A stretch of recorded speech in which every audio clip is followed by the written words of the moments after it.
Salut tout le monde! Aujourd'hui on se retrouve pour la nouveauté de cette semaine, il s'agit de Tortue Ninja numéro 2. Alors, l'histoire est assez simple, nos 4 héros mènent une vie paisible dans les égouts avec Maître Splinter.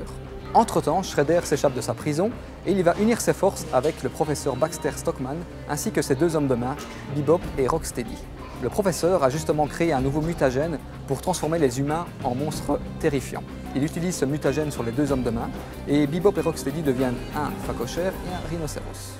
Du coup, nos 4 tortues préférées vont de nouveau affronter Shredder et son nouveau gang.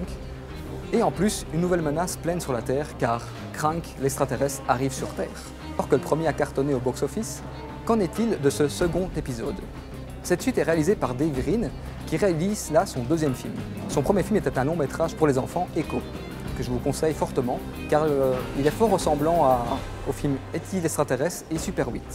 Alors, au niveau du scénario, ça reste assez simple, mais bougrement efficace. J'ai beaucoup apprécié ce nouvel épisode parce qu'il y avait beaucoup de clins d'œil et de références aux dessins animés des années 90, dont je suis fan depuis tout petit.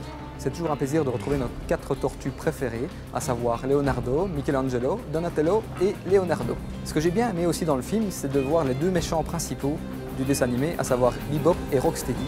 J'ai trouvé que les effets spéciaux étaient assez réussis pour ces 2 personnages et petit point fort aussi pour Krang, l'extraterrestre, qui était aussi sympa. Par contre, le seul bémol que j'ai reproché au film, c'était l'humour un peu pipi-caca, mais ça plaira bien entendu aux plus petits. Au niveau du casting, on retrouve également Megan Fox, qui incarne toujours April O'Neil. Certes, elle ne sert pas à grand chose dans le film, mais c'est toujours un plaisir pour les yeux.